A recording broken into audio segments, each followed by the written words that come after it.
सृष्टि की एक विलक्षण व्यवस्था है कि वह अधिकारी को भरपूर सम्मान देती है और ज़रूरतमंद की ज़रूरतें भी पूरा करती है। शर्त यह है कि उसके साथ उसका लगाव होना चाहिए। रास्ता उसका दूसरा हो और लक्ष्य कुछ और हो तो मुश्किल है। यह प्रकृति की अपनी अदम्य विशेषता है, इसमें किसी भी प्रकार का कोई बदलाव नहीं हो सकता और व्यक्ति अपने लक्ष्य को मजबूत बना करके कठिन परिश्रम द्वारा उसे प्राप्त कर सकता है। शुभेच्छु दोस्तों, आज के इस श्रवणीय कार्यक्रम में हम आप लोगों के सामने संत एकनाथ की कथा के प्रसंग में क्षुधित ब्राह्मणों का सत्कार वाली एक कहानी लेकर के आए हैं। आपको यह कैसी लगी हमें अपने विचारों से अवगत अवश्य कराइएगा। एकनाथ महाराज को कष्ट देने वाले लोग कष्ट देने में एक दूसरे के साथ मानो होड़ बदा करते थे। एक बार आधी रात के समय 4 प्रवासी ब्राह्मण पैठण में आए और रहने के लिए आश्रय ढूंढने लगे। मार्ग के श्रम से वे बहुत क्षुधित थे।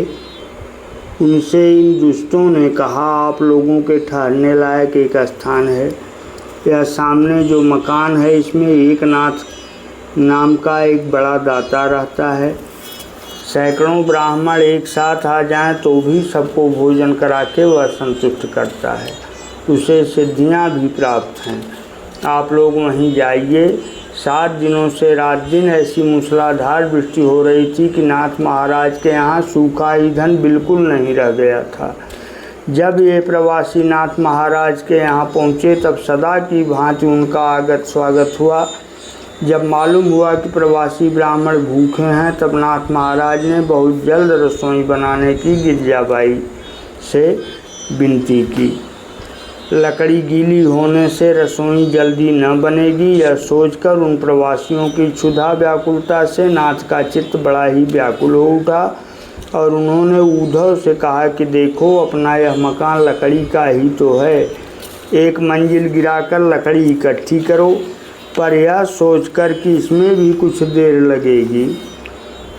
उन्होंने और भी जल्दी का एक उपाय किया। अपने पलंग की निवार खोल दी और पावा पाटी तोड़कर ईंधन प्रस्तुत कर दिया और चट रसोई बनाने को कहा। नाथ ऐसी खातिर करने वाले थे कि इस मौके पर ठंडे पानी से स्नान करने में प्रवासियों को कष्ट होगा।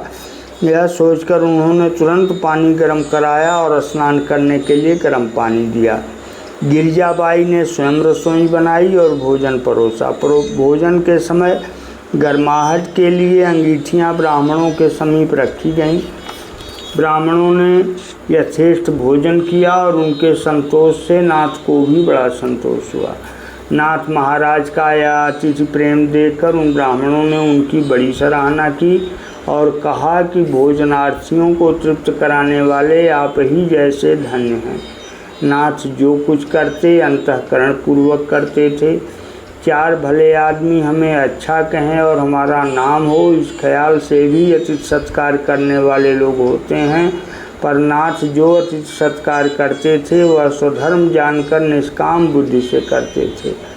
उनके सब कर्मों में और सबके साथ सब प्रकार के व्यवहारों में उनका प्रेममय अंतःकरण रहता था। आत्मवत् सर्वभूतानि यह पश्यति स पश्यति, गीता कहती है। इस सिद्धांत के अनुसार उनका बर्ताव था। ऐसा शुद्ध भाव, ऐसा सच्चा प्रेम हमारे अंदर कब कहाँ जाग उठता है, यह जिसको स्वयं ही देख लेना चाहिए। धन्यवाद, हार्दिक शुभकामनाएं।